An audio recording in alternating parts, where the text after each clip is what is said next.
Welcome, dear traveler, to Olympus Dreams, where ancient stories unfold like petals in moonlight, carrying you gently toward rest. If these tales bring you peace, a quiet like or subscription would mean the world to us, though your presence here is gift enough. Now, settle softly into this night's journey, and let us begin where so many tragedies do, with beauty, devotion, and a temple gleaming white beneath an endless sky. Long before her name became synonymous with horror, before serpents crowned her head and men turned to stone beneath her gaze, there lived a young woman named Medusa. Her story begins not in darkness, but in light, golden Athenian light that spilled through marble columns and pooled on temple floors like honey. She was a priestess of Athena, goddess of wisdom, and her days unfolded with the quiet rhythm of sacred duty. The temple stood upon the Acropolis, that high rock where Athens touched the heavens. Its columns rose white and fruited toward the sky, each one carved by hands that understood divinity, lived in proportion, in balance, in the marriage of stone and space. Between these columns, the wind moved differently than it did in the world below. It carried the scent of olive groves and distant seas. It whispered with voices that might have been prayers, or might have been simply the breathing of the ancient earth itself. Medusa moved through these spaces with practiced grace. Her sandals made soft sounds against the polished floor.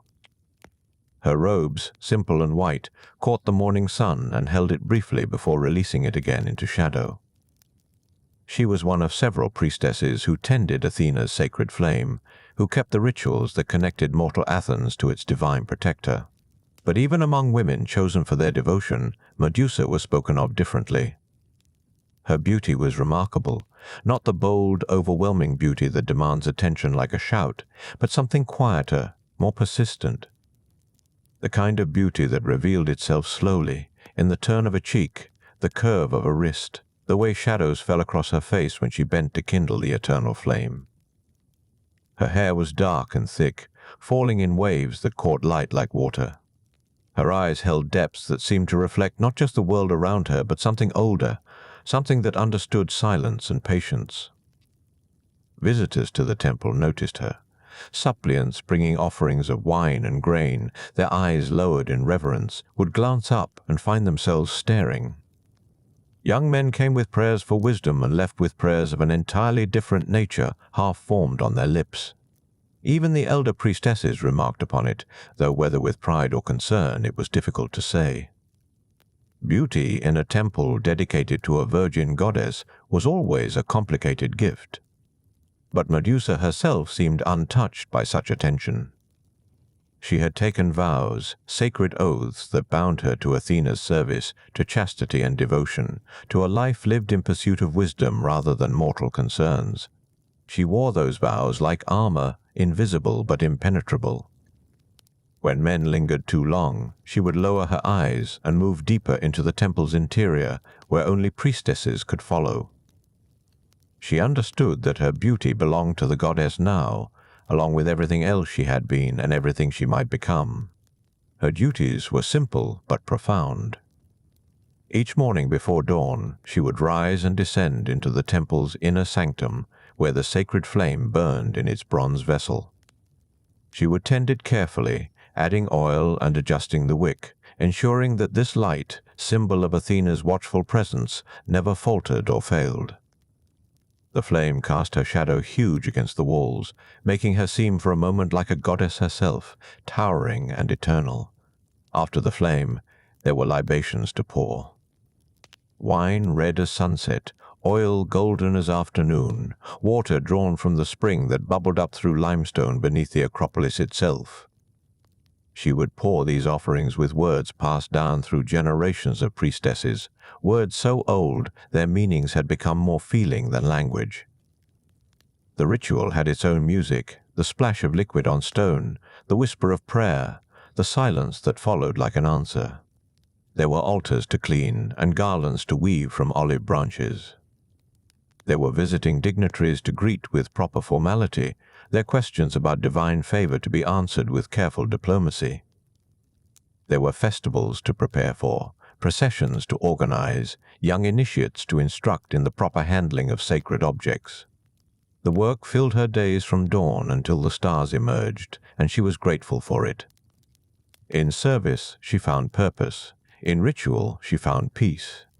The other priestesses were her sisters now, bound to her by vows rather than blood. They slept in simple rooms surrounding the temple's central courtyard, where a fountain played softly through the night. They ate meals together in companionable silence, bread and olives and cheese, nothing extravagant, nothing that would distract from contemplation. They supported each other through the small sorrows and quiet joys that make up any life, even one dedicated to the divine. Among them, Medusa was neither leader nor follower. She existed in that comfortable middle space, respected for her devotion, admired for her grace in performing rituals, but not set apart. Not yet. She did not seek attention or authority. She sought only to serve well, to honor her goddess, to live a life worthy of the trust that had been placed in her when she entered Athena's service. In the evenings, when the day's duties were complete, Medusa would sometimes walk among the olive trees that grew along the Acropolis slopes. The ancient trees twisted themselves into shapes that seemed almost deliberate, as if they were trying to write messages in wood and bark. Their leaves rustled with a sound like distant rain, and their branches created patterns of shadow and moonlight on the path beneath. From this height, she could see all of Athens spread below, the agora where citizens debated, the theater where tragedies were performed, the workshops where potters and smiths shaped clay and bronze into objects both useful and beautiful. Beyond the city walls, the Attic plain stretched toward mountains that turned purple in the evening light. And beyond even that, though she could not see it from here, lay the sea. She thought about it sometimes, though she had never ventured far from Athens. What must it be like, that vast expanse of water? Did it think? Did it dream? The poet said Poseidon ruled it, that the ocean was his body and domain, that every wave was his breath, and every storm his anger. But standing here among olive trees and temple marble, the sea seemed impossibly distant, a story told to children rather than a real place where real water moved under real wind. She should have paid more attention to such stories. She should have remembered that distance means nothing to gods, that they move through the world like thoughts, appearing where they will, when they will, governed by desires that mortals can neither predict nor prevent. But she was young, and the evening was beautiful, and the temple behind her seemed as permanent and protective as the rock on which it stood. The days followed one another like beads on a string, each one similar to the last, each one complete unto itself. Spring brought wildflowers to the Acropolis slopes. Summer brought heat that made the marble almost too bright to look upon. Autumn brought cooler winds and the harvest festivals, when farmers brought the first fruits of their labor to lay before Athena's altar. And winter brought rain that drummed on the temple roof and made the sacred flame dance in its vessel. Through all these turnings of the seasons Medusa served. Her hands grew familiar with every ritual object, every sacred vessel, every stone of the temple floor. Her voice grew confident in prayer. Her heart grew quiet in the way that comes from years of contemplation and service. She was, by any measure, exactly what a priestess should be, devoted, pure, faithful. But the gods, as has been true since the beginning of time, do not always honor faithfulness. They do not always protect the innocent or punish the guilty. Sometimes they do neither. Sometimes they simply act according to their own natures, and the mortals caught in their wake must endure whatever follows, innocent or not, faithful or not, deserving or not. The warning signs, such as they were, came slowly. A certain restlessness in the air, a quality to the light that seemed somehow expectant, as if the world itself were holding its breath. The elder priestesses muttered about omens, a flock of birds flying the wrong direction, a crack appearing in the temple floor, dreams that lingered past waking. But Medusa noticed none of this. Or if she did, she dismissed it as the kind of nervous attention that people pay to small things when their lives lack larger concerns. She continued with her duties. She tended the flame. She poured libations. She walked among the olive trees in the evening, watching Athens sleep beneath its blanket of stars. And then one evening, as the sun set crimson over the Aegean, casting long shadows across the temple steps, something changed. The air grew heavy, thick with a presence that had nothing to do with weather. The shadows seemed to deepen and stretch. The eternal flame guttered in its vessel, though there was no wind. Medusa, kneeling before the altar with her evening prayers half-spoken, felt the world tilt somehow. Felt a tension fall upon her like weight, like hunger, like tide. She looked up. And standing in the doorway, silhouetted against the dying light, was a figure too tall to be mortal, crowned with something that might have been seaweed or might have been shadows, or might have been neither. The figure stepped forward, and the marble floor rang beneath his feet like bronze, like warning, like doom. The figure moved with the weight of deep water, not hurriedly, not slowly, but with the inevitability of tide coming in. Each footstep resonated through the marble floor, through the columns, through Medusa's bones. She remained kneeling, her hands still raised in the posture of prayer, though the words had fled from her mind like birds before a storm. She knew him. Everyone knew him. Poseidon, lord of the seas, earth-shaker, brother to Zeus himself. His beard was the color of storm waves, shot through with foam. His eyes held the green-blue darkness of water too deep for sunlight. He wore no crown, needed none. The sea itself clung to him like authority, like atmosphere, like the weight of every drowned ship and every sailor's prayer. "Stand," he said. His voice was not loud, but it filled the temple the way water fills a jar, completely and without question. Medusa stood. Her legs trembled beneath her white robes. She tried to speak, to offer the formal greeting due to a god, but her throat had closed like a fist. Poseidon walked closer, his gaze moving over the temple's interior with mild interest, as one might survey a tide pool. The bronze vessel of the eternal flame reflected in his eyes, twin fires dancing in oceanic depths. When he looked at her directly, Medusa felt pinned, held, like something caught in an undertow with no shore in sight. "You serve Athena," he said. Not a question, but he seemed to expect an answer nonetheless. Medusa nodded. Her voice, when it came, was barely a whisper. "I am her priestess, my lord. I have taken vows." Something moved across his face. It might have been amusement. It might have been something darker. "Vows," he repeated, tasting the word as one might taste strange wine. "My niece has always been fond of vows, of rules and restrictions, of lines drawn in sand." He stepped closer still. "But the sea respects no lines." Medusa stepped backward. One step, then another. Her heel struck the edge of the altar platform. There was nowhere left to go. The temple suddenly felt very small, very contained. The walls that had always meant sanctuary now seemed only stone, only barrier, only trap. "My lord," she tried again, forcing steadiness into her voice that she did not feel, "this is sacred space, Athena's domain." "I am under her protection, sworn to her service. I cannot. The word fell between them like an anchor. Poseidon tilted his head, studying her as one might study an interesting shell found on a beach. "You mistake your situation. Gods do not ask permission of mortals, girl. We do not seek consent.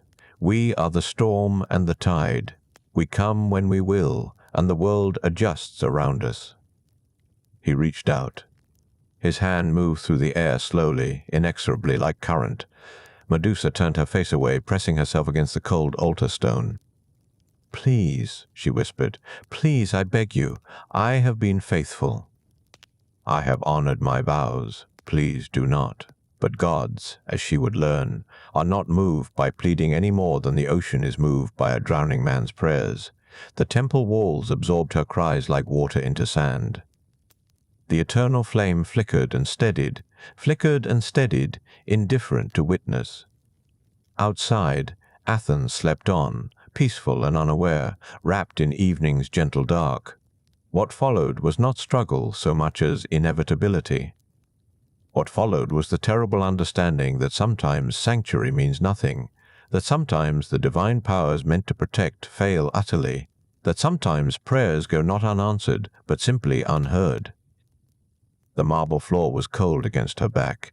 The shadows deepened in the corners. The scent of seawater and something older, something deep and primordial, filled her lungs until she could barely breathe. When it was over, Poseidon stood and smoothed his robes with the casual gesture of one finishing an afternoon walk. He looked down at her crumpled form with neither malice nor compassion, only the mild satisfaction of desire fulfilled. "Thank Athena for the use of her temple," he said, and there was dark humor in his tone. "It has been some time since I trespassed on her territory. She does so dislike when I visit her spaces uninvited." Then he was gone. Not slowly, not dramatically, but simply absent, the way tide withdraws from shore, leaving only wreckage and foam. The doorway stood empty. The evening light had faded to dusk. Stars were beginning to appear beyond the columns like distant witnesses who had arrived too late to matter. Medusa lay where she had fallen for a long time. She could not seem to move. Her limbs felt distant, disconnected, as if they belonged to someone else entirely. Her white robes were torn and stained. Her carefully braided hair had come loose, spilling across the marble in dark waves.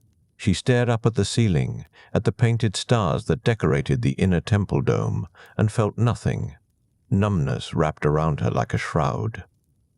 Eventually, slowly, she pulled herself to sitting, then to kneeling. Her hands shook as she tried to smooth her robes, to gather the scattered pins from her hair. The movements were automatic, mindless, her body going through familiar motions while her mind remained somewhere else, somewhere far away and small and dark. The eternal flame still burned in its bronze vessel. Somehow this seemed the cruelest thing, that the sacred fire had not gone out, had not acknowledged what had occurred, that the world continued exactly as before, indifferent to violation, indifferent to suffering. Medusa reached out with trembling fingers and adjusted the oil that fed the flame, performing her duty even now, even after, because what else was there to do? She did not sleep that night. She sat before the altar as darkness deepened and the temple grew cold, waiting for Athena to appear, to offer comfort, to rage against this desecration of her sacred space, waiting for divine justice to fall where it belonged. Waiting for someone, anyone, to acknowledge that something terrible had occurred. The goddess did not come. Dawn arrived instead, pale and quiet, spreading across the marble floor in bands of early light. The olive trees beyond the columns stirred in the morning breeze. Athens woke below the Acropolis, smoke rising from cooking fires, voices carrying on the morning air. Everything continued. Everything was exactly as it had been. Except for her. Except for the weight she now carried, invisible but crushing. Except for the knowledge that sanctuary was a lie, that vows meant nothing, that the divine protection she had trusted had failed at the moment she needed it most. Medusa rose stiffly from the floor. Her body ached in ways she had no words for. She walked to the fountain in the courtyard, removed her torn robes, and washed herself in the cold water. The ritual cleansing that priestesses performed each dawn, enacted now with desperate, meticulous care, as if water could wash away more than dust and sweat, as if purity could be restored by simple action. She dressed in fresh robes, braided her hair with shaking fingers, and returned to the inner sanctum. The eternal flame needed tending. The libations needed pouring. The rituals required completion regardless of circumstance. She moved through her duties like a ghost, present but not quite real, going through motions that had once held meaning and now felt hollow as broken pottery. The other priestesses noticed something wrong, of course. They whispered when she passed, cast concerned glances her direction, but they did not ask. Perhaps they sensed that some questions have no answers, or that the answers are too terrible to speak aloud.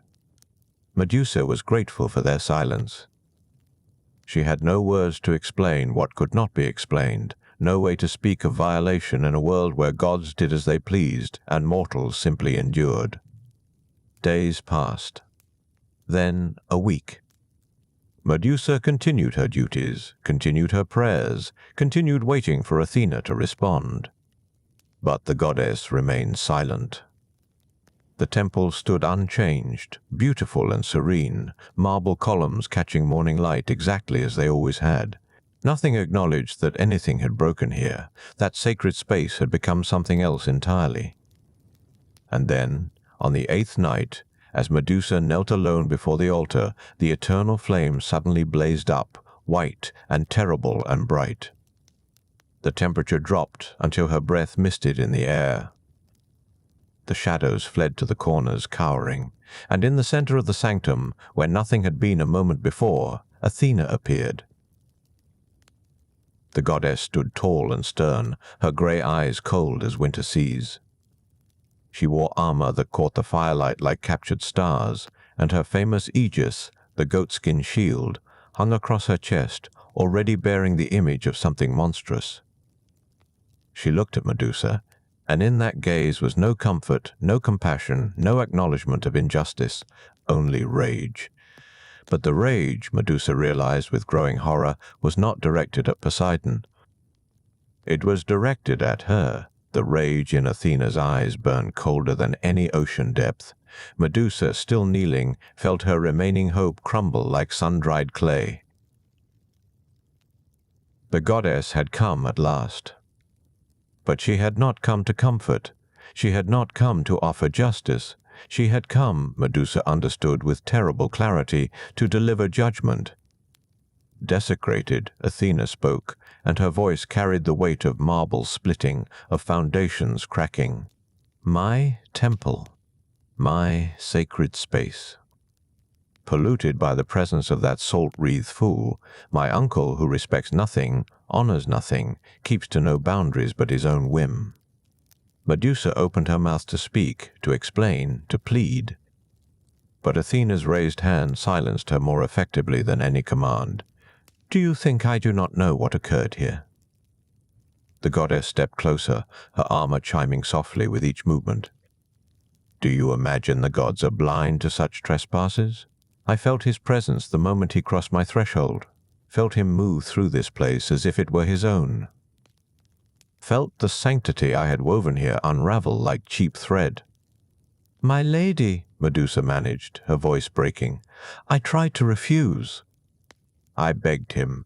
I reminded him of my vows, of your protection. And yet, Athena interrupted, her tone sharp as broken bronze, here you kneel, impure. No longer fit to tend my flames or speak my prayers. You have been touched by him, claimed by him, marked by his presence. She circled the altar slowly, considering. I cannot punish Poseidon. He is my uncle, my equal in power, the earth, shaker who holds dominion over half the world. The balance between Olympians is delicate, and I am not fool enough to shatter it over one mortal priestess. The words fell like stones into still water. Medusa felt them sink into her understanding, displacing hope, replacing it with something darker. But someone must answer for this desecration, Athena continued. Someone must bear the consequence of what has occurred within my walls. No, Medusa whispered. Please, goddess, no. Athena's expression did not change. You called upon my protection. You trusted in my power to shield you. And in this I have failed. For a moment, something almost like regret flickered across the goddess's face. So I will not simply punish you, priestess. I will transform you. I will ensure that never again will you be vulnerable to the whims of gods or mortals. Never again will beauty be your curse. She reached out, and though her hand did not touch Medusa's face, power flowed between them like current, like electricity gathering before a storm. I give you a gift, Athena said, and there was bitter irony in the word. The gift of protection, the gift of power. Let no one look upon you without consequence. Let your very gaze become weapon and shield."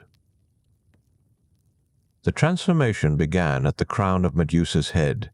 She felt her scalp tingle, then burn, then writhe with sudden, terrible life. Her hair, the dark waves she had braided so carefully that morning, began to move of its own accord. Each strand thickened, coarsened, divided and subdivided into something else entirely. Serpents. Her hair had become serpents, dozens of them, hissing and sliding against each other, their scales catching the firelight in patterns of green and gold and shadow. Medusa screamed. She raised her hands to her head to tear the creatures away, but they were part of her now, rooted in her skull, extensions of her own flesh. They coiled around her fingers like affection, like mockery. Their tongues flickered against her palms, tasting her terror. "More!" Athena said, and Medusa felt her bones begin to shift beneath her skin. Her face, which Poseidon had found so pleasing, began to change. Her features sharpened, hardened. Her skin took on a faint greenish cast like old bronze. Her teeth lengthened in her mouth, became fangs. Her eyes, when she caught sight of them reflected in the polished bronze vessel, glowed with an inner light that was neither human nor kind. The physical changes were terrible enough, but worse was what Athena wove into her very essence. Power, deadly, irrevocable power. Anyone who looked directly upon her face would turn immediately to stone. Flesh would become marble, blood would cease to flow, life would freeze mid-breath into permanent stillness. "Protection," Athena repeated, stepping back to observe her work. "And punishment." Both at once. "You wanted my shield, priestess. Now you carry it in your very form. Go. Leave my temple. You are no longer fit to serve here. The world will call you monster. Gorgon, let them. You will never be violated again, but neither will you ever be touched with kindness, looked upon with love, approached without fear." Medusa collapsed forward, her body shaking with transformation's aftermath. The serpents of her hair hissed and writhed, adjusting to their new existence. She could feel each one individually, as if she had gained 50 new senses, 50 new perspectives on the world. It was overwhelming. Maddening. "Why?" she managed to ask, looking up at the goddess through tears that now burned like acid. Why not him? Why not Poseidon? He was the one who... "Because I cannot touch him without consequence," Athena said flatly.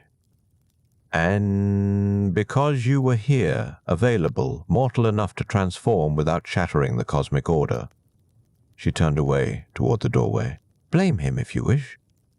"Blame me. Blame the world that made us what we are. But leave this place before dawn, or I will turn you to stone myself and add you to my collection of failed protections." Then she was gone, dissolving into moonlight and cold air. The eternal flame settled back to its normal height. The temperature slowly rose. Medusa knelt alone in the sanctum, monstrous now, cursed for crimes not her own, transformed by justice that fell everywhere except where it belonged. She looked down at her hands. They appeared almost normal at first glance, but when she turned them in the firelight, she saw the faint shimmer of scales beneath the skin, saw claws where her nails had been. She stood slowly, unsteadily. Her body felt different. Heavier, more solid, as if she had become partially stone herself. The other priestesses would be sleeping in their quarters beyond the courtyard. Medusa knew she could not face them, could not let them see what she had become. She moved through the temple like shadow, gathering nothing, taking nothing. What use did monsters have for possessions? At the doorway, she paused. Looked back at the altar where she had knelt in prayer so many times, where she had believed, foolishly, that devotion would be rewarded with protection, where she had learned that sometimes the innocent bear the consequences of the powerful, and mercy is a word without meaning. One of the serpents coiled around her neck like comfort, like burden. Its tongue flickered against her cheek. She reached up and touched it gently. It was part of her now. All of them were. This writhing crown, this nest of vipers, this mark of divine displeasure that she would wear forever. Medusa stepped out into the night. The Acropolis spread before her, beautiful and serene under starlight.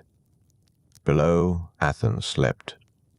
Beyond the city, the world waited, vast and unknowing. Somewhere in that darkness was a place for monsters. Somewhere was refuge for the cursed, sanctuary for those transformed by divine carelessness. She walked away from the temple without looking back. Each step carried her further from everything she had known, everything she had been. Behind her, in the sanctum, the eternal flame burned on, indifferent witness, silent judge. Marking time in a place where justice had failed and mercy had never lived. By the time dawn broke across the Acropolis, she was gone. Only her footprints remained in the dust of the courtyard, strange prints now, clawed and deep. They led to the temple's edge, then vanished into air, as if the earth itself had refused to record where monsters walked. The world beyond Athens held no maps for those who had become monstrous. Medusa walked through darkness that seemed to welcome her now, seemed to recognize something kindred in her transformed state. The serpents of her hair whispered constantly, a chorus of hisses and rustles that filled the silence where her thoughts once lived. She could feel them moving, restless and curious, tasting the air with flickering tongues, learning the world through senses she had never possessed. She avoided roads, avoided villages, avoided anywhere that smoke rose or lamps burned or voices carried on the wind. The first time she encountered another traveler, a merchant returning late from market, she tried to call out a warning, tried to tell him to look away, to close his eyes, to run, but he turned toward her voice instinctively, and their eyes met. Just for a moment. Less than a heartbeat. And he became stone where he stood, basket still clutched in his frozen hands, mouth open in an expression of mild surprise. After that, Medusa stopped trying to warn them. She simply moved through the landscape like weather, unavoidable and indifferent. Those who glimpsed her became statues. Those who heard her serpents hissing and fled into the night remained flesh and lived. She began to understand the new rules of her existence. Isolation was not cruelty, it was kindness. She walked west, then north, following coastlines that grew increasingly desolate. The populated lands of Greece gave way to rocky shores and wind-bent trees, to places where shepherds feared to graze their flocks, and fishermen refused to cast their nets. The further she traveled, the more the landscape seemed to mirror her internal state. Barren. Beautiful in a harsh way. Unwelcoming to life. Weeks passed, measured only by the changing angle of sunlight. Medusa learned to hunt at night, catching fish in tidal pools without looking at her reflection in the water. She learned to sleep during the day, curled in caves or beneath overhangs, the serpents of her hair coiled around her like living armor. She learned that birds fell silent when she approached, that small animals fled before she arrived, that the world itself seemed to shrink away from her presence. But she also learned her new body. The serpents were not separate from her. They were extensions of her will, her senses, her awareness. She could feel through them, see peripherally through their eyes, sense movement and heat in ways no human ever could. They tasted emotions on the air. Fear, curiosity, aggression. They warned her of approaching danger long before it arrived. In their own strange way, they protected her. The scales that shimmered beneath her skin grew more pronounced. Her fingernails hardened into true claws. Her strength increased beyond mortal limits. She could lift boulders, tear through wood, move with speed that blurred the boundary between human and something else entirely. The transformation was not finished, she realized. It was ongoing. Each day she became less what she had been and more what Athena had made her. Sometimes at night, alone with only the sound of waves and wind, Medusa tried to remember prayers, tried to recall the words she had spoken so faithfully in the temple, the rituals that had given structure to her days. But the words tasted like ash now, What good were prayers to gods who answered suffering with more suffering? What use was devotion to deities who transformed the innocent rather than punish the guilty? The serpents coiled tighter around her when she thought such thoughts, as if sensing her bitterness, her rage. She touched them gently, these creatures who had once been her hair, who now served as crown and curse and constant reminder. They were innocent too in their way, born of divine punishment, but alive nonetheless, feeling and sensing and existing in this strange shared form. Months dissolved into seasons. Medusa traveled beyond the edges of Greek maps, beyond the territories claimed by Athens or Sparta or any city-state. She moved through lands where names changed with each valley, where local gods still held sway, where the Olympians were distant rumors rather than present powers, and eventually, inevitably, she reached the edge of the known world. The island appeared at dawn, grey and unwelcoming, rising from waters that seemed darker than any ocean she had crossed. No boats approached its shores, no birds nested on its cliffs. It stood apart from the world, separated by more than mere distance. As if the earth itself had pushed this place to the periphery, had designated it a realm for things that did not belong elsewhere. Medusa stood on the mainland shore, looking across the narrow strait. The water was dark, but not deep. She could wade across, perhaps. Or swim, if the serpents would allow it. She had no boat, had no possessions beyond the ragged remains of her priestess robes. But something in the island's desolation called to her. Something in its absolute isolation felt almost like welcome. She entered the water. It was cold enough to hurt, but her transformed body bore the cold differently now. The serpents hissed at the temperature, coiling tighter against her skull, but they did not resist. The water reached her waist, then her chest, then her chin. For a moment, Medusa considered simply continuing downward, letting the waves close over her head, ending this cursed existence before it stretched into eternity. But something stubborn remained in her, some core of self that refused to grant the gods even this small victory. If they wanted her dead, they would have killed her. Athena had given her power, terrible power, and Medusa would carry it, would bear it, would exist in spite of everything, until existence itself released her. She emerged on the island's shore as the sun crested the horizon. Water streamed from her hair, from the serpents who shook themselves irritably, disliking the salt. The beach was composed of dark sand and darker stones, worn smooth by endless tides. Above the beach, cliffs rose steeply, riddled with caves that gaped like mouths in the rock face. Medusa climbed. Her clawed hands found purchase easily on the stone. Her transformed strength made the ascent simple. She reached the largest cave near sunset, finding it deep and dry, its entrance facing away from the prevailing winds. Perfect shelter. Perfect isolation. Perfect exile for one who could no longer exist among the living. Inside, the cave opened into chambers that seemed to have been waiting. Natural formations created shelves, hollows, spaces that could serve as home if home meant anything to the cursed. The floor was smooth stone, swept clean by ancient waters. The walls bore no paintings, no marks of previous habitation. This place had never been claimed by human or god until now. Medusa stood in the center of the largest chamber as darkness gathered outside. The serpents of her hair had settled, coiled peacefully now that they sensed no threats. She looked down at her hands, at the claws and scales, at the evidence of her transformation. Then she looked toward the cave's entrance, toward the darkening sky beyond. This would be her home, this desolate island at the edge of the world. This cave that echoed with emptiness. This exile that would stretch forward into years uncounted.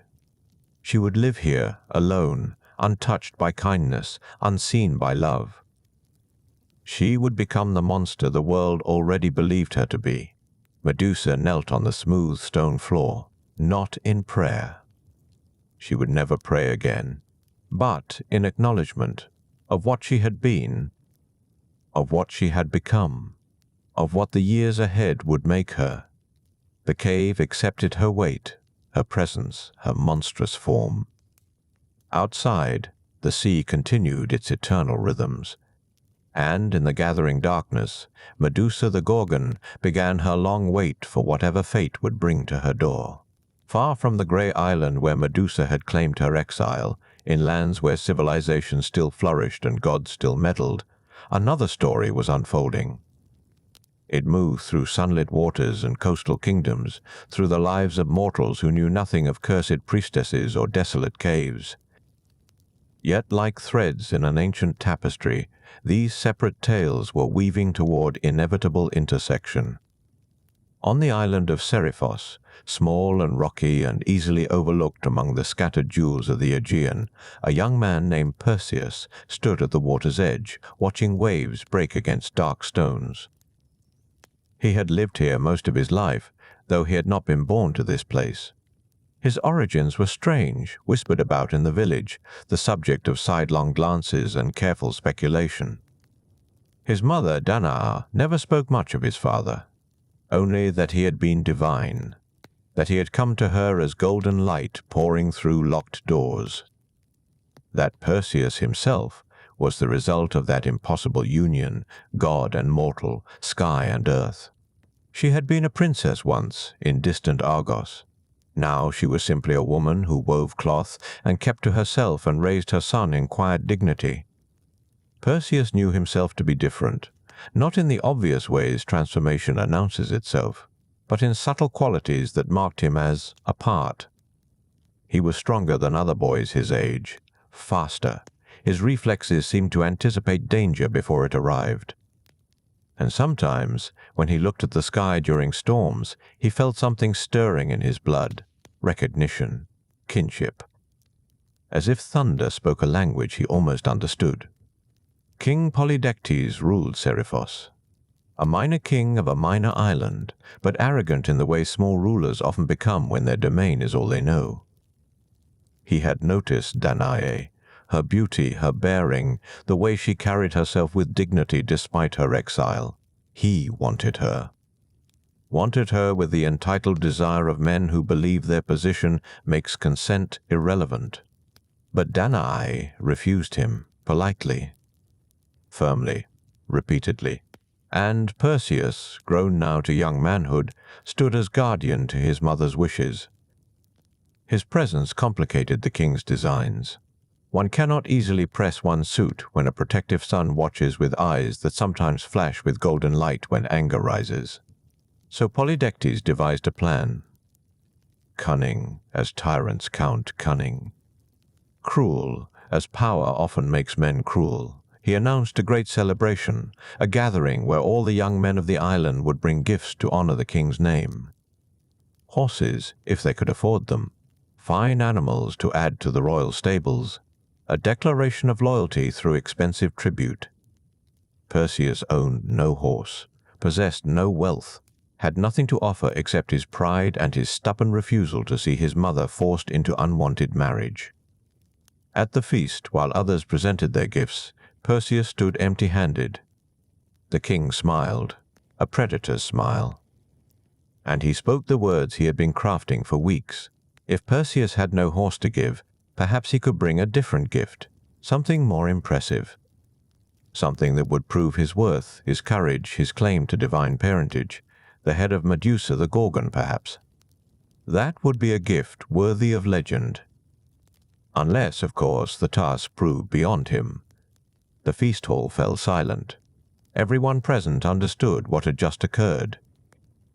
Medusa the Gorgon was a tale used to frighten children, a monster from the edges of the world whose gaze turned flesh to stone. Serpents grew where her hair should be. Her face was horror itself given form. Heroes who sought her never returned. Their statues, it was said, decorated her island in gardens of eternal death. To send Perseus after Medusa was to send him to die. Everyone knew this. The king knew this. And in the knowing, he smiled wider, because once Perseus was gone, once the troublesome son no longer stood between desire and fulfillment, Danae would have no choice but to accept what royal power demanded. Perseus heard the trap closing. heard it in the sudden whispers, the averted eyes, the way his mother's face went pale across the crowded room. But he was young. Young men believe themselves capable of impossible things. And perhaps there was truth in the stories of his father. Perhaps divine blood granted him advantages mere mortals lacked. He bowed.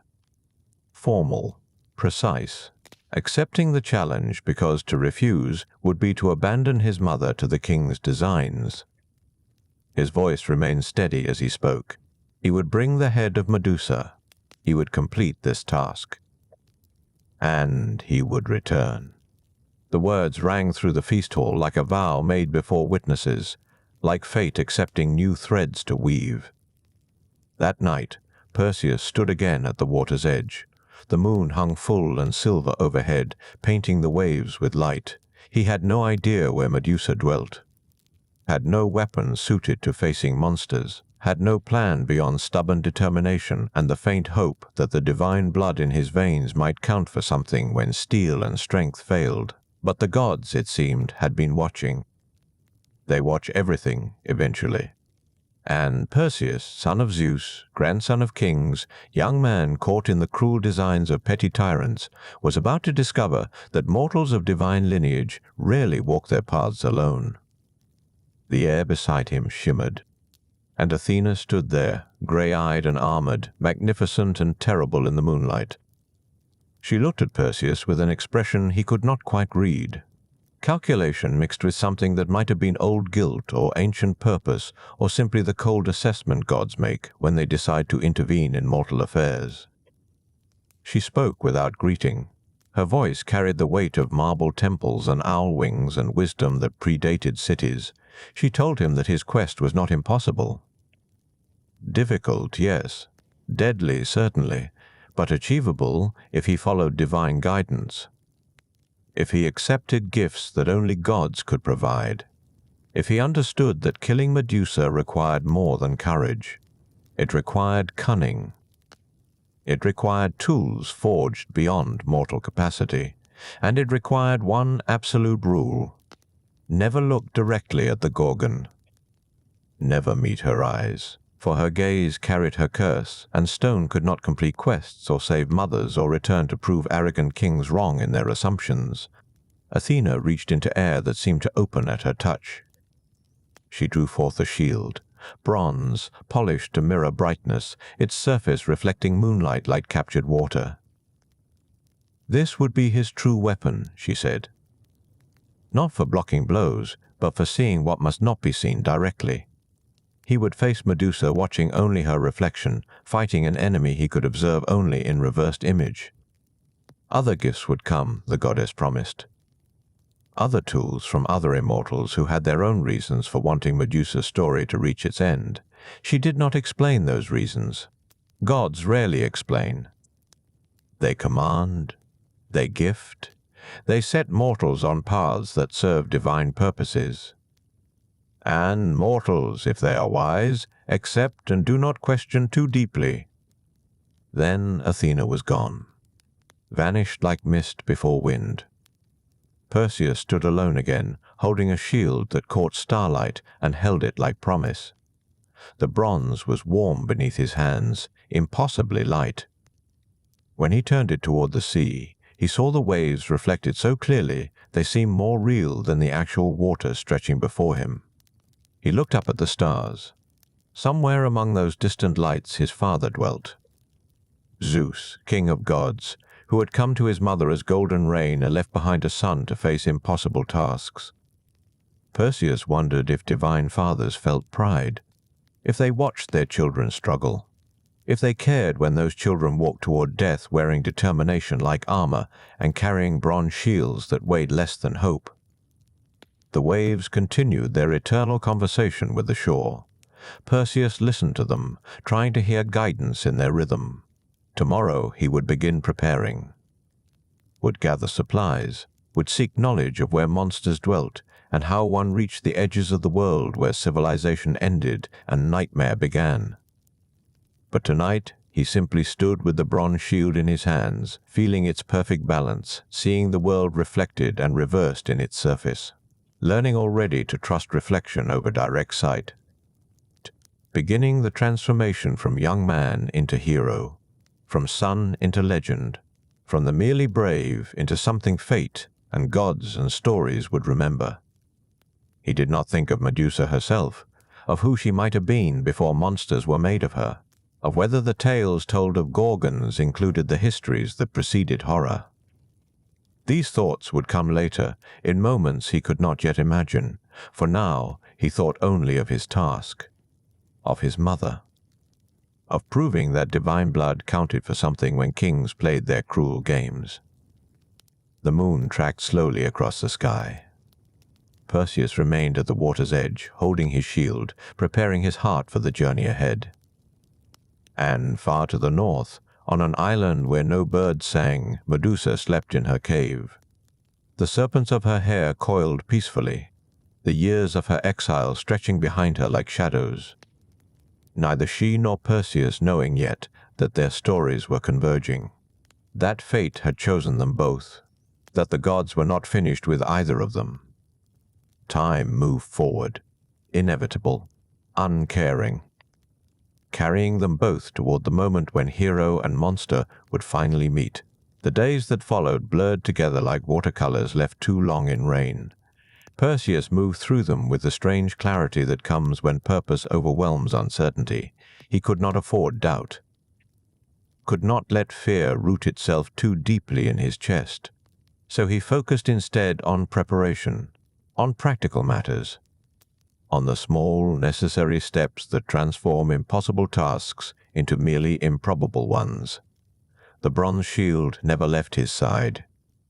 He practiced with it constantly, teaching his eyes to interpret reversed images, training his body to move based on reflected information rather than direct sight. He would walk backward through the village, watching the world behind him in the polished surface. He would sit facing walls and observe the movements of people passing in bronze's perfect mirror. His neighbors thought him strange. Let them think it.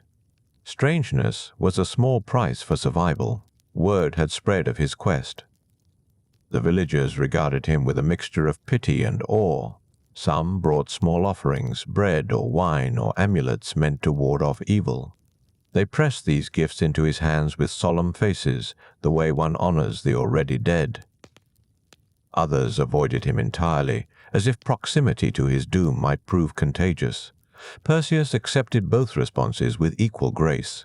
He understood their fear. He felt it himself in the dark hours before dawn when sleep fled and reality returned with its full weight. His mother said little. Danae had survived too much to waste energy on words that could not change what must be. But Perseus caught her watching him sometimes, her face composed yet her eyes ancient with sorrow. She had already lost one life, one kingdom, one world. Now she would lose her son. Either to death on some distant shore, or to legend, neither outcome would return him to her unchanged. 3 nights after receiving Athena's shield, Perseus dreamed of wings. He woke to find a figure standing at the foot of his bed, illuminated by starlight that seemed to bend around his form rather than touch it. Hermes, the messenger god, the guide of souls. The trickster who walked between worlds as easily as mortals crossed rooms. Hermes smiled with the casual confidence of immortals who find mortal struggles amusing rather than tragic. He carried items wrapped in cloth woven from something that hurt to look at directly, threads that existed in too many colors at once. The god unwrapped them with theatrical flourish, presenting each gift as if bestowing favor rather than tools for killing. First, a sword.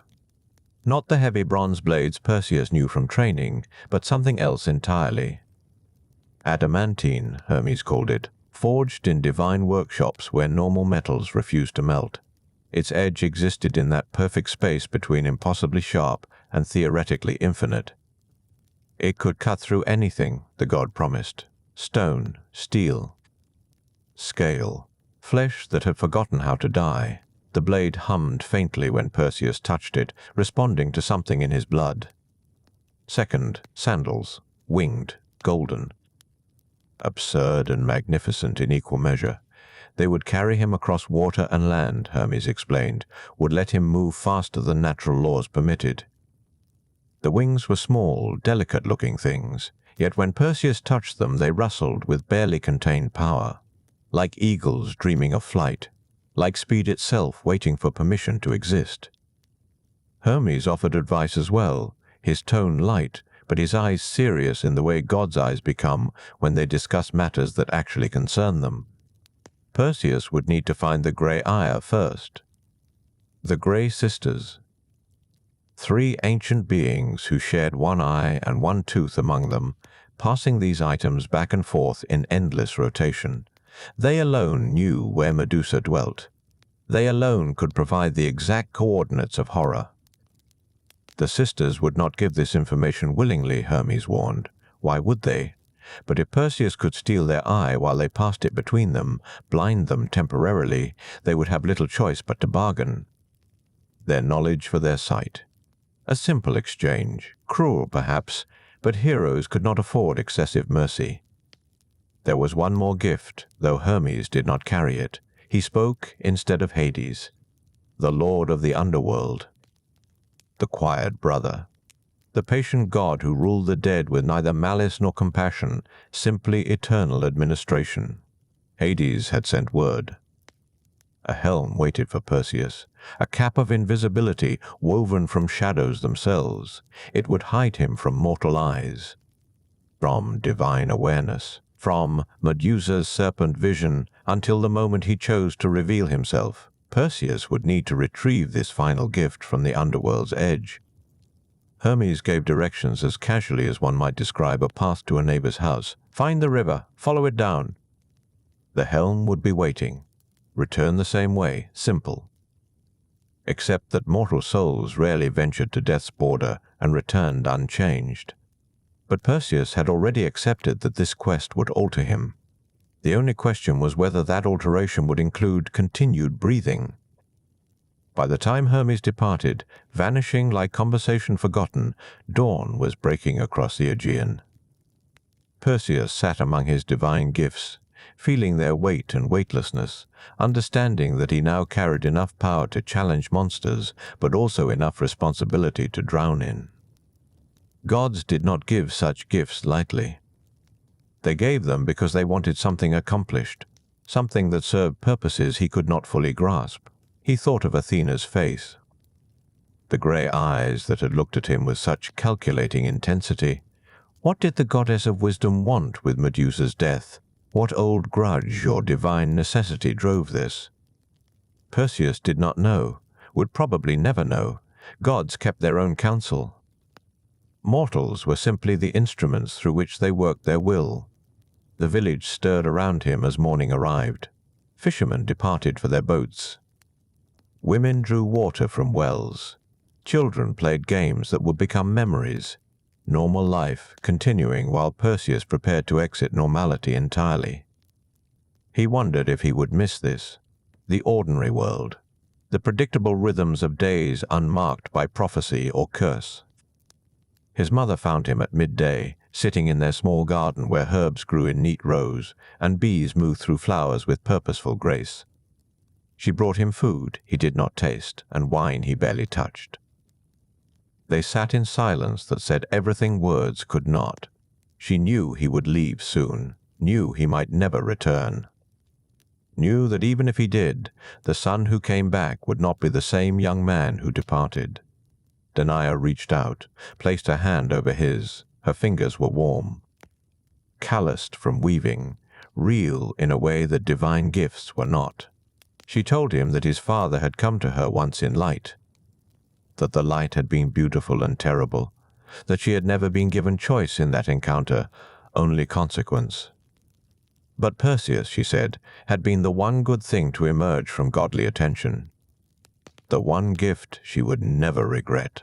She made him promise nothing. What promises could hold against fate? Instead, she simply told him to remember that heroes were measured not by their victories, but by what they protected, by who they chose to be when power gave them permission to be anything. Perseus nodded, not trusting his voice. They sat together until shadows lengthened. Until the time for departure could be delayed no longer, Perseus gathered his gifts.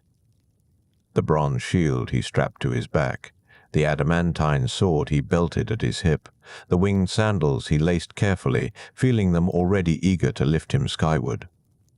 He had bundled supplies, though he suspected this journey would not be measured in the normal currencies of bread and water.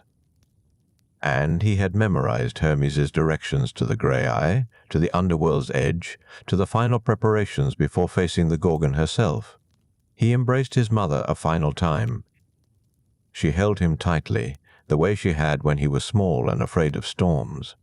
Then she released him and stepped back, her face composed, her eyes bright with unshed tears. She would not cry. Not while he could still see.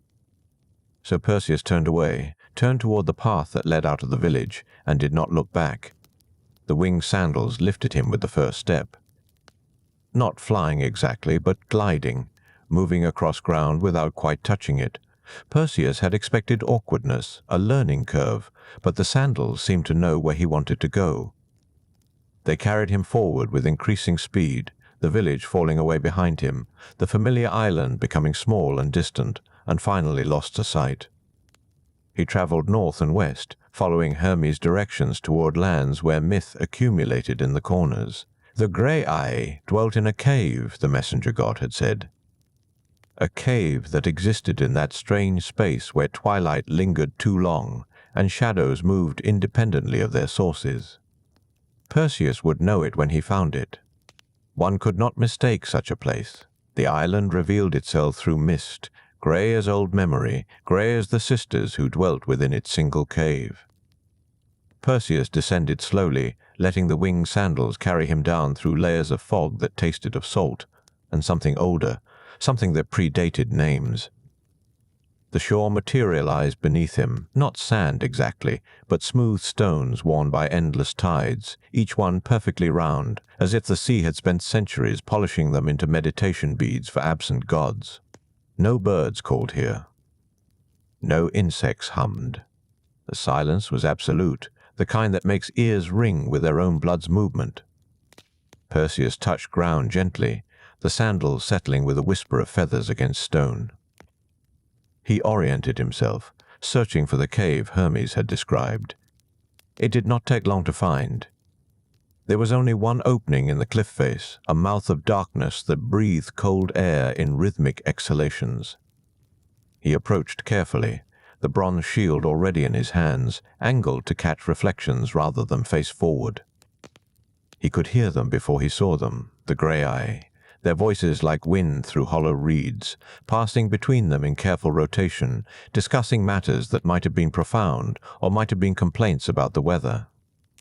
With beings so ancient, it was often difficult to distinguish. Perseus crouched behind a boulder near the cave's entrance and watched through his shield's surface. 3 figures sat in a rough circle, their forms hunched and grey, wrapped in robes that might have been cloth or might have been their own skin. He could not tell in the dimness. They looked like women who had forgotten how to be women, or perhaps who had been women so long they had evolved into something else entirely.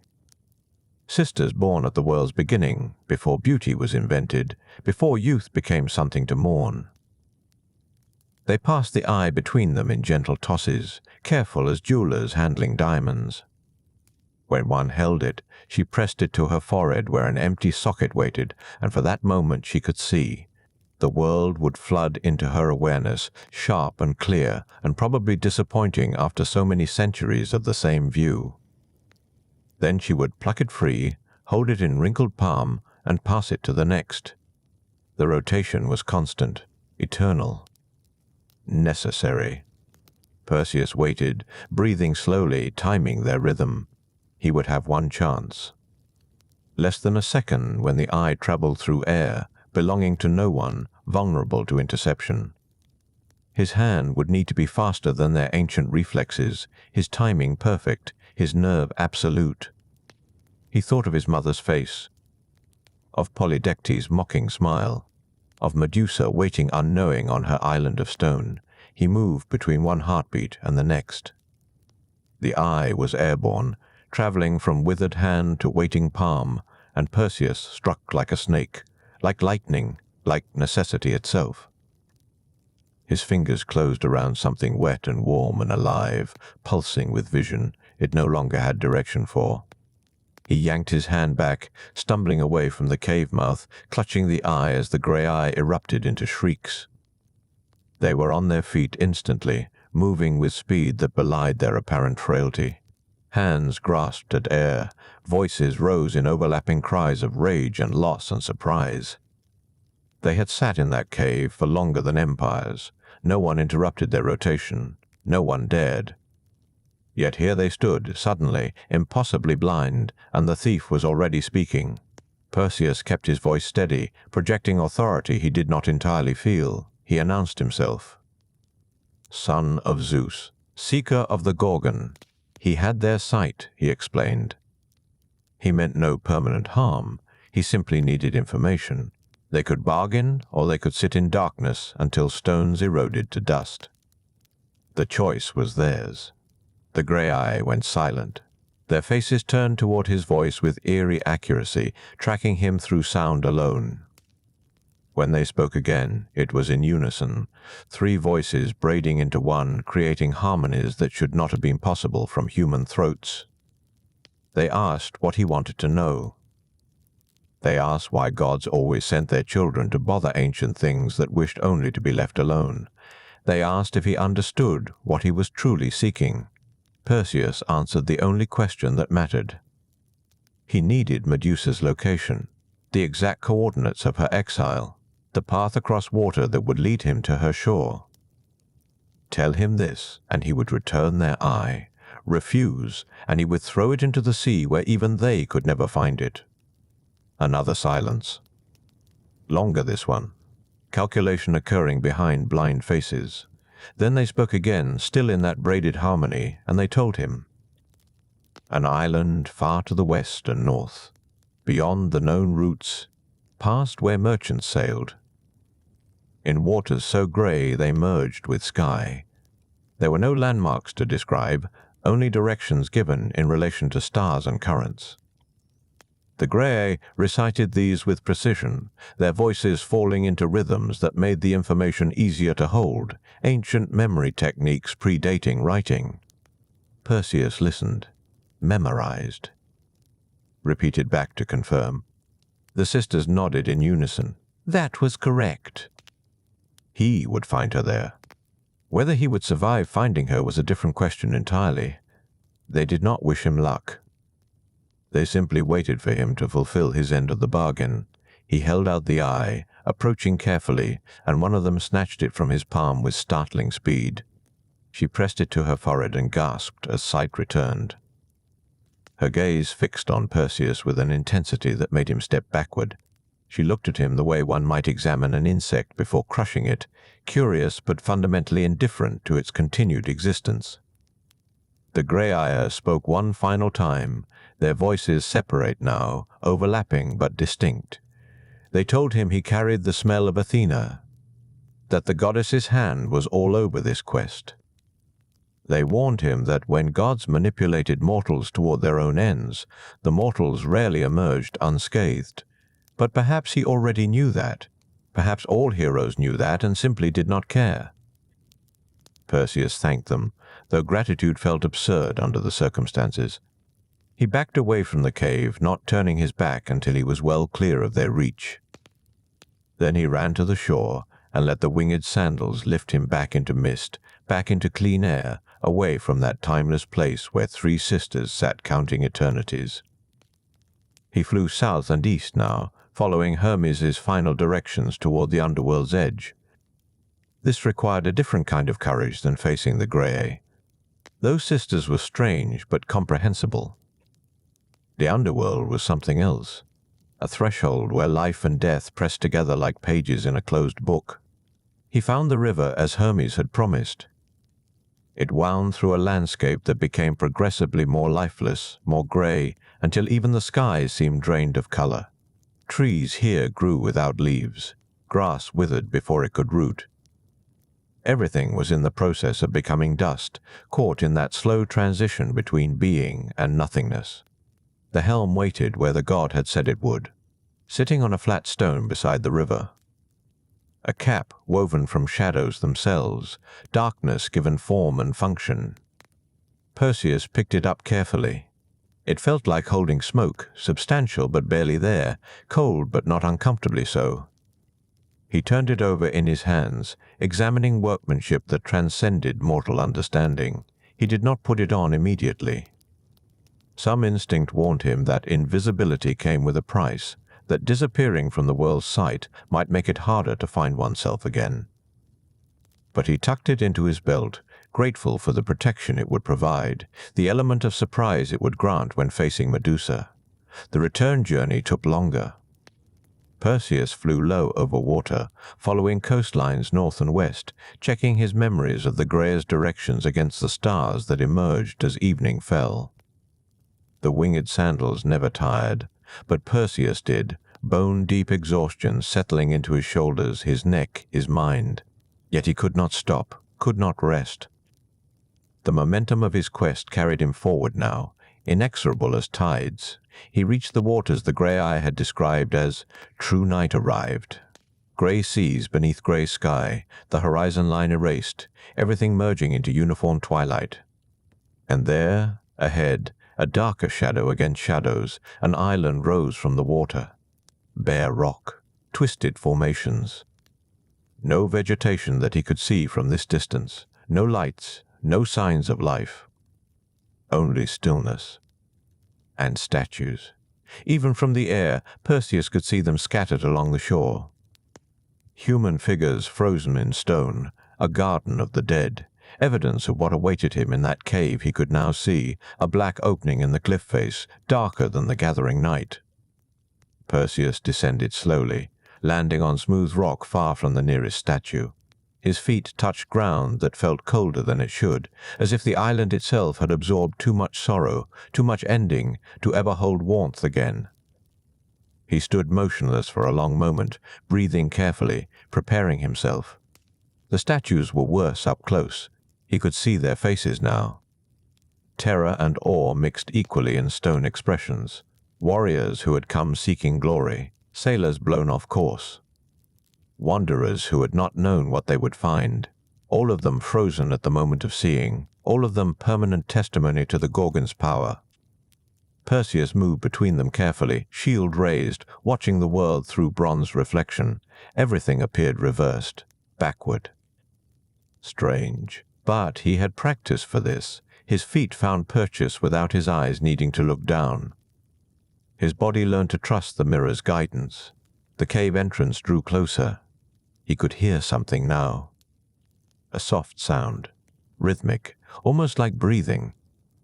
Or perhaps like serpents sliding over stone, scales whispering against rock in ancient conversation. Perseus paused at the threshold, steadying himself, reaching for the helm of invisibility. He placed it upon his head and felt the world's attention slide away from him. He became absence, a gap in reality. Invisible not just to sight, but to awareness itself. Even the wind seemed to forget him. And then, through his shield's reflection, Perseus saw her. Sitting at the cave's mouth, facing the sea, a figure of unexpected stillness. Medusa, the Gorgon, the monster he had journeyed so far to kill. But she did not look like a monster. She looked tired, ancient, sad beyond measure. The serpents of her hair coiled gently around her shoulders, not threatening, merely existing. She sat with her arms wrapped around her knees, gazing out at water that reflected nothing, and Perseus felt something unexpected twist in his chest. This was not what he had imagined, not what the stories had prepared him for. He had expected rage, hunger, monstrousness that would make the killing easy. Instead, he found only sorrow, only isolation perfected into an art form. Only a woman who had been waiting, perhaps for years, perhaps for centuries, for someone to finally arrive. Through the bronze surface of his shield, Perseus watched her breathe. Each inhalation lifted her shoulders slightly. each exhalation released into the still air like smoke from dying fires. The serpents moved with her rhythm, synchronized to some internal tide only they could feel. They were not aggressive, not poised to strike. They simply existed as part of her now, as natural as hair had once been, as ordinary as the fingers she wrapped more tightly around her knees. Perseus remained motionless at the cave's threshold, invisible beneath Hades' helm, studying the figure before him through reversed bronze light. He had expected to find a creature of nightmare. The stories told of a monster who turned men to stone with malicious glee, who collected victims like trophies, who embodied everything dark and terrible in the world. But the woman sitting before him looked less like a hunter than like prey that had finally stopped running. Her clothing was simple, worn, patched in places where fabric had given way to time. Her feet were bare against the cold stone. One hand traced absent patterns on her knee, fingers moving in circles that might have been nervous habit or might have been some half-remembered ritual from a life she no longer lived. The serpents followed her fingers' movement with their eyes, curious but patient, like children watching a mother work. She was speaking. Perseus realized this suddenly, her lips moving in words too quiet to carry across the distance between them. Not to him, he understood, not to anyone. Simply speaking because silence had become too heavy to hold alone. He caught fragments when the wind shifted, names perhaps, or prayers, or simply sounds to fill the emptiness that surrounded her like fog. The statues scattered across her island were not arranged in any pattern. They stood where they had fallen, frozen at the moment of seeing, testimonies to encounters that had ended in stone. Perseus studied them through his shield, seeing their faces reflected and reversed. Some showed fear. Others showed anger. A few showed something that might have been pity before the transformation completed. None of them, he noticed, showed triumph. They were not warriors who had found their glory.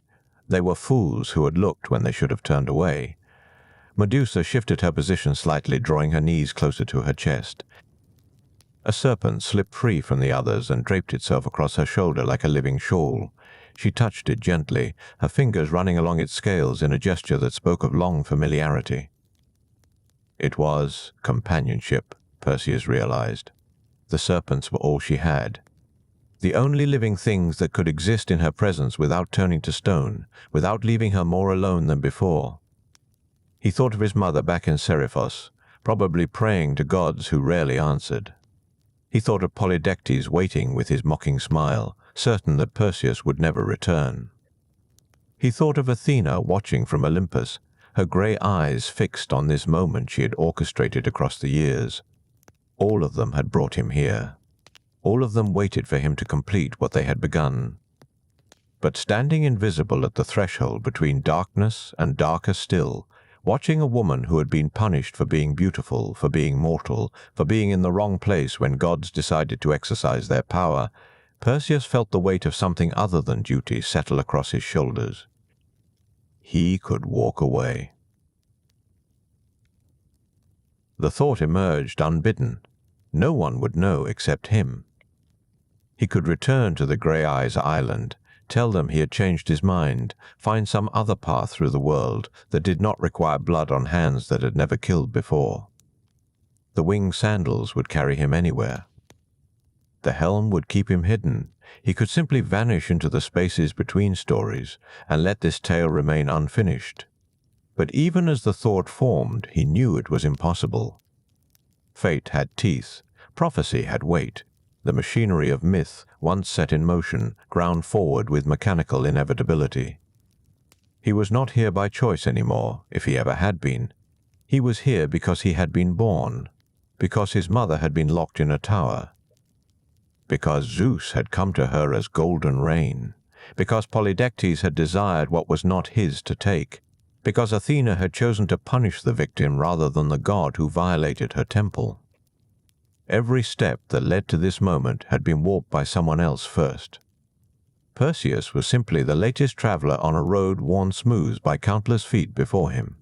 Medusa stood suddenly. The movement was fluid, despite her stillness a moment before. She stretched, arms extending overhead, serpents cascading down her back like a living waterfall.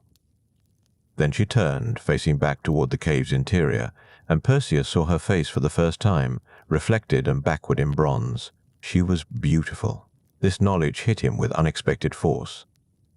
Despite the curse, despite the serpents, despite everything she had become, the bones of her original beauty remained.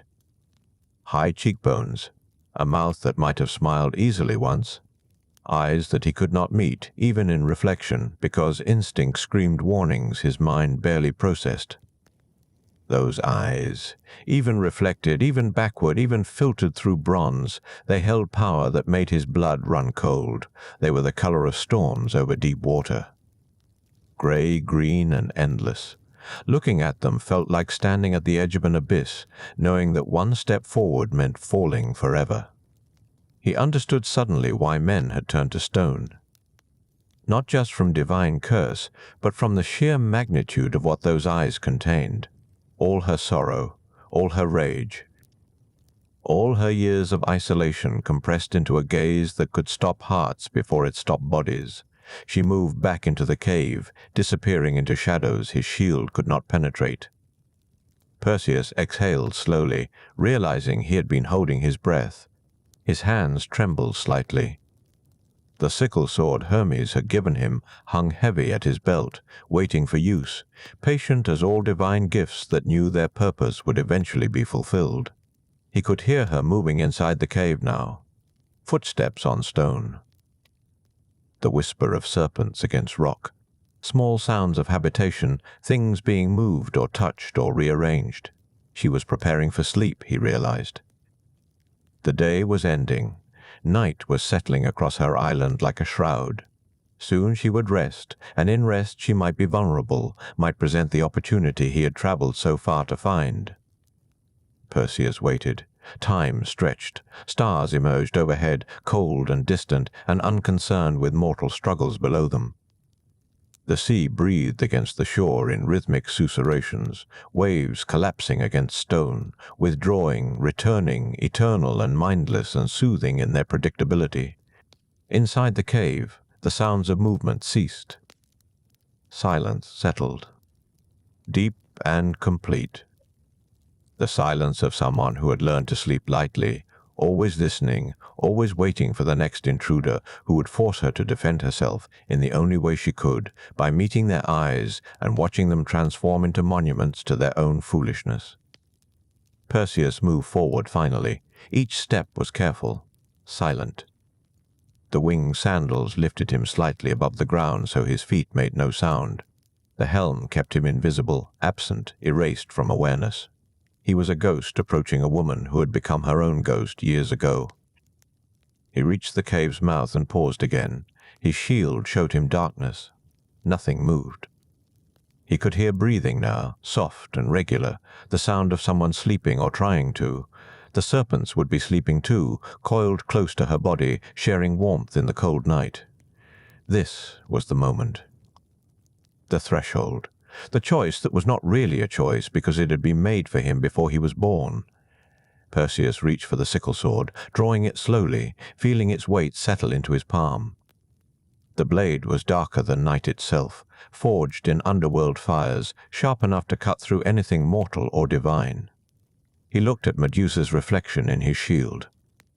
She lay on her side, facing away from the entrance, serpents cascading around her like water frozen mid-pour. Her breathing was steady. She looked, in that moment, merely human. Merely tired, merely someone who had survived too much and wanted finally to rest. Perseus raised the sword. His arm trembled, not from fear, from something else. Something that felt uncomfortably like grief.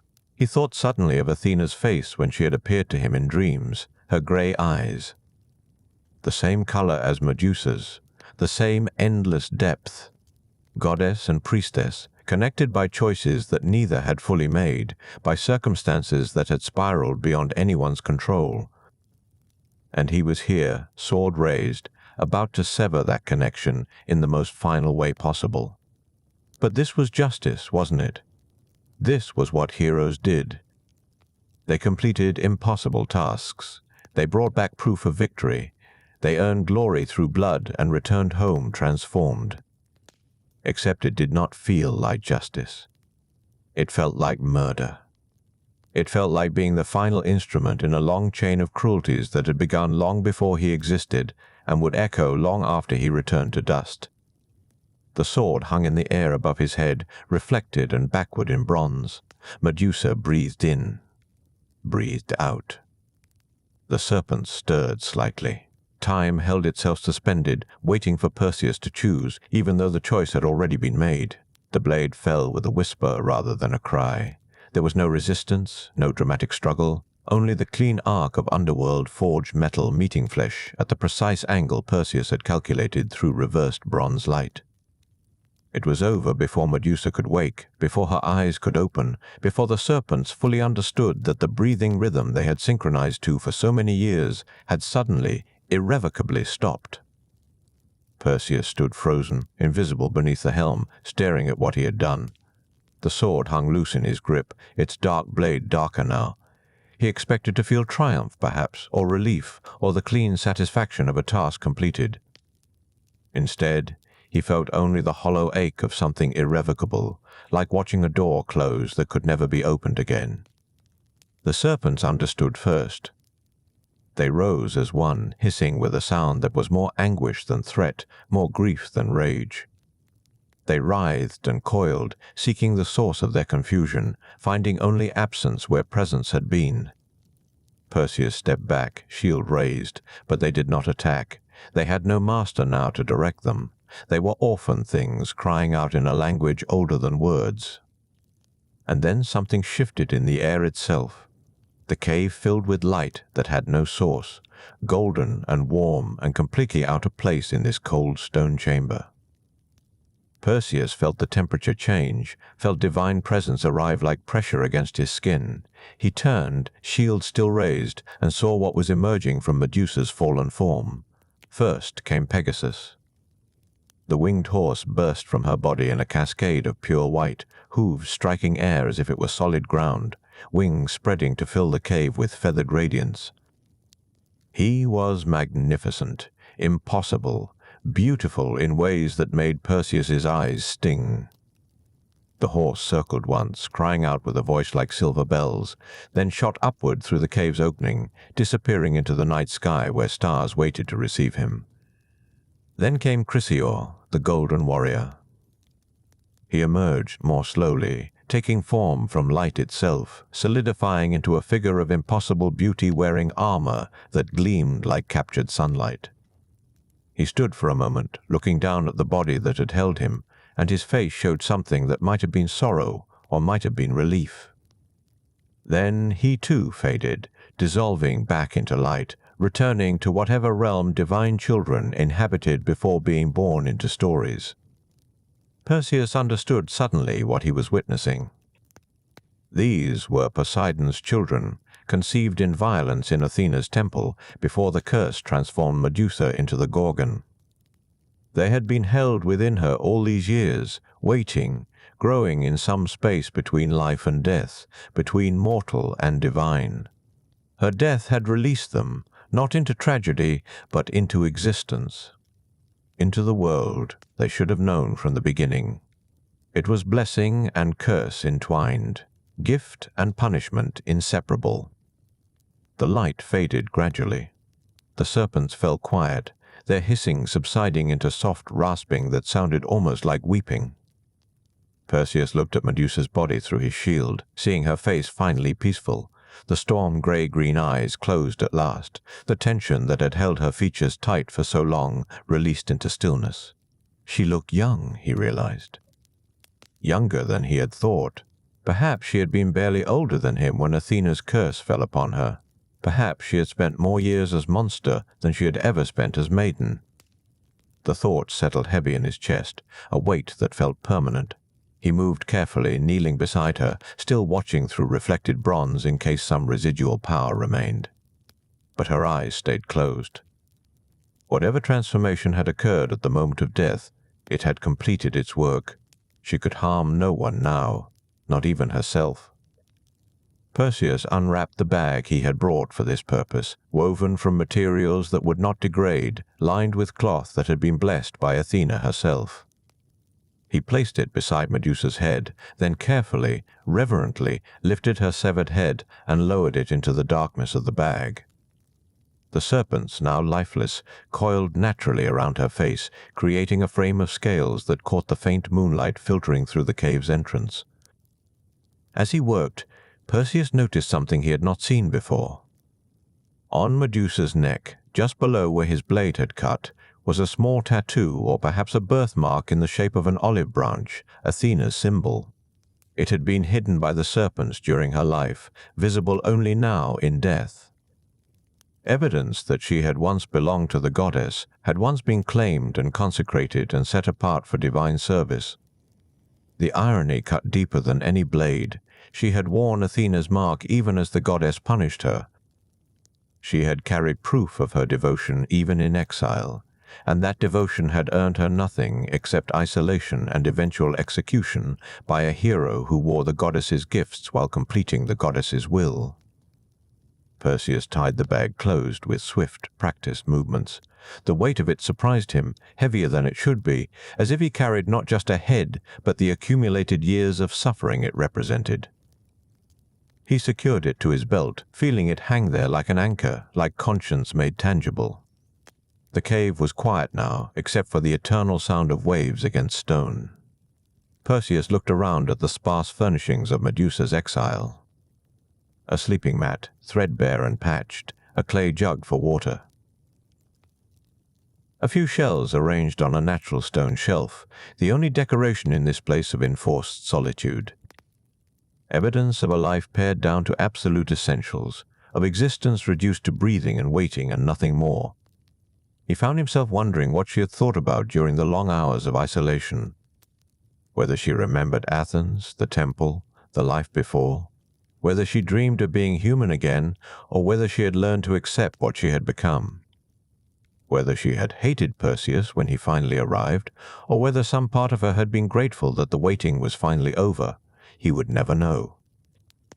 Those thoughts had died with her, vanished into whatever darkness claimed departed souls. All that remained was what she left behind, the statues, the empty cave. The stories that would be told about her, most of them wrong, most of them focused on her monstrousness rather than the tragedy that had created it. Perseus stood, his winged sandals lifting him slightly. He took one last look at Medusa's body through his shield, seeing how small she seemed now, how diminished by death, how thoroughly mortal despite the curse that had transformed her. Then he turned toward the cave's mouth, toward the night beyond, toward the journey home that waited with all its complications. As he stepped out into the cool air, the stone figures seemed to watch him, their frozen faces lit by starlight. He moved among them carefully, reading in their expressions all the emotions he himself now carried. Fear, yes, but also pity. Horror, certainly, but also understanding. They had come to this island expecting monsters and found only mirrors. Perseus removed the helm of invisibility, allowing himself to be seen again by the empty night. The stars overhead were sharp and cold, arranged in patterns that spoke of stories older than memory. Somewhere among them, Pegasus flew, free at last, trailing stardust and wonder. And somewhere beyond mortal sight, Chrysaor existed in whatever form divine warriors took, golden and perfect and untouched by the tragedy that had birthed him. The sea breathed its eternal rhythm against the shore. Perseus spread his arms, feeling the winged sandals respond, lifting him into the air. Below, the island grew smaller, its garden of stone figures diminishing to dots, then shadows, then memory. He did not look back. Looking back would not change what had happened. It would only make the weight at his belt feel heavier. Instead, he fixed his eyes on the horizon where dawn would eventually break, and began the long flight home, carrying proof of his victory and the burden of questions that had no comfortable answers. Behind him, in the cave, Medusa's body lay in stillness that would last until scavengers found it, or until time reduced it to elements, returning her to the earth from which all mortal things ultimately came. the serpents had ceased their mourning. The cave held only silence now, and shadow, and the faint echo of breathing that was no longer there. But from her death, life had emerged. From her ending, new beginnings had taken flight. And somewhere in that terrible paradox lay something that might have been called justice or mercy, or simply the strange mathematics of divine will working itself out through mortal flesh and blood and sorrow. The curse was broken. The exile ended. The monster, if that's what she had truly been, was vanquished. And Perseus, hero of prophecy and instrument of fate, flew on through the darkness, carrying his trophy and his guilt in equal measure, bound for shores where neither would be examined too closely. The journey home stretched across waters that reflected nothing, too dark for even starlight to penetrate fully. Perseus flew through the hours between midnight and dawn, that suspended time when the world holds its breath and waits for transformation. The bag at his belt swung with each movement, a pendulum counting distance in weight rather than miles. He did not think about what it contained. He could not afford to. Thinking led to questions, and questions led to places where heroes were not supposed to venture. Below him, the sea rolled in patterns older than memory. Occasionally, dolphins broke the surface, their sleek forms catching what little light existed. They did not look up. They had no interest in divine errands or mortal complications. They simply existed, moving through their element with the grace of beings who had never learned guilt. Perseus envied them that simplicity. As dawn approached, the sky began its slow transformation from black to purple to pale gray. Colors emerged gradually, as if the world were remembering how to be visible again. Perseus descended slightly, feeling the temperature shift as he moved closer to the warming air above the water's surface. His arms ached from holding position, his eyes burned from hours of staring forward without rest. But he did not stop. Stopping would mean thinking, and thinking would mean confronting what he carried. He reached Seriphos as the sun crested the eastern horizon, painting the island in shades of gold and amber that seemed obscenely beautiful after the gray desolation of Medusa's exile. The palace stood on its hill, white columns catching the new light, looking exactly as it had when he left. Nothing had changed here. Time had continued its normal progression, indifferent to tragedy occurring elsewhere. King Polydectes received him in the great hall, surrounded by courtiers and advisers who had gathered to witness either Perseus's triumphant return or to confirm his permanent absence. The king's face showed surprise, then disappointment, then a careful neutrality that revealed more than any expression could. He had not expected Perseus to survive. He had counted on Medusa to solve his problem permanently. Perseus understood this now, standing before the throne with travel dust on his sandals and death at his belt. The impossible task had been calculated, cruelty, designed to remove an obstacle between the king and Danaui. It had never been about glory or proving worth. It had been murder by proxy, assassination dressed in heroic language. "You return," Polydectes said, voice carefully modulated. "We had begun to make arrangements for your memorial." "Premature," Perseus replied quietly. "I completed the task you set." "Indeed." The king leaned forward slightly, eyes gleaming with something that might have been greed or might have been fear. "And do you bring proof?" Perseus reached for the bag, felt its weight in his hands, remembered what it contained. The head of a woman who had been punished for being beautiful, cursed for being victimized, killed for being cursed. Proof of his heroism, perhaps.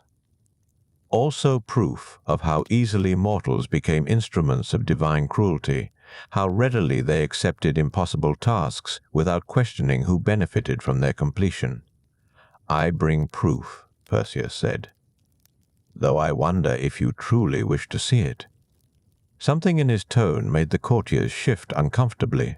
Polydectes frowned, sensing challenge in words that seemed deferential. "I commanded you to bring the Gorgon's head. Show it." Perseus untied the bag slowly, deliberately. He thought about Medusa's face in death, peaceful at last, serpents coiled like a crown. He thought about the olive branch mark on her neck, evidence of devotion that had earned nothing but suffering. He thought about Pegasus bursting into flight, beautiful and free, and about Chrysaor dissolving into golden light, both of them released from the prison of their mother's cursed body. Then he thought about his own mother, waiting somewhere in this palace, unaware that her son had been sent to die so that a king could possess her without obstacle. He thought about how many women's lives had been shaped by men's desires, bent and broken to accommodate ambitions that treated them as territory rather than humans. The anger that rose in him was cold and clear, purified by long hours of flight and longer hours of thinking. "As you wish," Perseus said softly, and drew Medusa's head from the bag. The transformation happened instantly. Polydectes, leaning forward on his throne, froze mid-breath, his expression of greedy anticipation hardening into eternal stone. The courtiers nearest him suffered the same fate, caught in various postures of curiosity or dread, becoming statues that would stand in that hall until the palace itself crumbled. Even in death, even severed and contained, Medusa's power remained absolute. Perseus closed his eyes before the transformation completed, covering the head again with swift, practiced movements. When he opened them, the great hall had become a gallery of stone figures, silent and still, their last moments preserved forever. He felt no triumph at this. Only a weary recognition that power, once unleashed, followed its own logic, regardless of justice or intention. The remaining courtiers, those who had stood far enough back to avoid direct sight, fled in terror. Perseus let them go. They would spread the story, of course, transforming what happened into legend, making him larger than life while erasing the complexities that made the story true. That was how mythology worked. It took human moments and made them divine, removing all the messy details that made them real. Danae found him in the courtyard an hour later, standing among the olive trees, staring at nothing. She said nothing at first, only stood beside him, her presence a reminder that some things remained unchanged by divine errands and impossible tasks. When she finally spoke, her voice was gentle. "You're back." "Yes." "And the king?" "Deceased." Permanently, she nodded slowly, understanding more than he had said. She had always understood more than people gave her credit for. Being Zeus's former lover had taught her to read between silences, to hear what gods and heroes left unspoken. "And you?" she asked. "Are you well?" Perseus considered the question. He was alive, whole, successful in his quest. He had proven himself capable of impossible things, had earned the right to be called hero. And yet something fundamental had shifted during those hours in the cave, watching Medusa breathe her last, witnessing the birth of beings who should have existed years earlier, understanding that he had become the final instrument in a long chain of cruelties. "I don't know," he said honestly. "I did what was required. I'm not certain that makes me well." Danae placed a hand on his shoulder, the gesture conveying more than words could. They stood together in the morning light, mother and son, both of them shaped by divine attention in ways they had never chosen, both of them survivors of stories that others would tell without understanding their full cost. Time passed, as it always does, carrying events into memory and memory into myth. Perseus presented Medusa's head to Athena, who received it with the cool satisfaction of a goddess whose will had been accomplished. She placed it upon her aegis, her protective breastplate, where it would serve as both weapon and ward, turning enemies to stone with a glance. The irony was not lost on Perseus. Medusa, who had been Athena's priestess, who had served the goddess faithfully before punishment transformed her, now served again, her death conscripted into divine service, just as her life had been. Even in her ending, she could not escape the goddess's will. But something else happened as well, something Perseus had not expected. Medusa's image began appearing on doorways, on shields, on the facades of temples and homes throughout Greece, not as monster, but as protector. Her face, frozen in its terrible power, became a guardian symbol meant to ward off evil and turn back harm.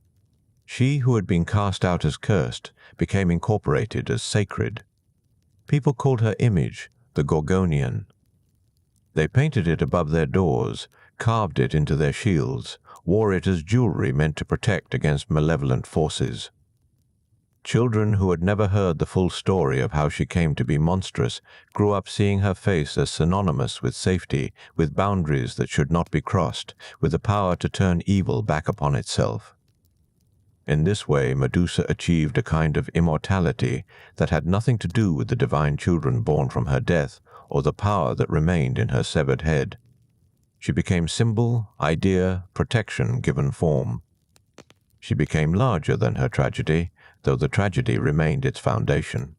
Perseus watched this transformation occur over years and decades. He grew older, married Andromeda, ruled Seriphos wisely and well. He never spoke of what happened in the cave except once, late in life, to a poet who asked him about his greatest feat. And then he said something that the poet did not record, did not include in the epic verses that celebrated heroic glory and divine favor. He said that his greatest achievement was not killing Medusa, but recognizing her as human before he did so. Not monster, not Gorgon, not divine punishment made flesh, but a woman who had suffered and survived and deserved to be seen in her full complexity, even in her final moments. That recognition, he said, was what separated heroes from executioners, glory from mere violence. The poet nodded politely and wrote nothing down. That detail did not fit the story people wanted to hear. But Perseus, sitting in the evening light of his late years, knew it was true, and knowing it made the weight he carried somewhat easier to bear, though it never fully lifted. Medusa's island remained abandoned. Ships avoided it, sailors told stories about it, and eventually it faded from maps entirely, becoming one of those places that existed more in warning than geography. Her cave, her stone garden, her threadbare sleeping mat, all of it returned slowly to the elements, reclaimed by wind and water and time's patient work. But her image persisted. Her story, transformed and retold, echoed forward through centuries. She became tragedy, became monster, became victim, became power, became symbol, depending on who told the tale and what lesson they hoped to teach. And in that multiplicity of meanings, in that refusal to be reduced to single interpretation, perhaps she achieved something that neither Athena's curse nor Perseus's blade could take from her. She endured. In stone, in story, in the faces carved above doorways to protect homes and hearts. And in enduring she was remembered, which is its own form of victory against the forces that tried to erase her, first through transformation and then through death.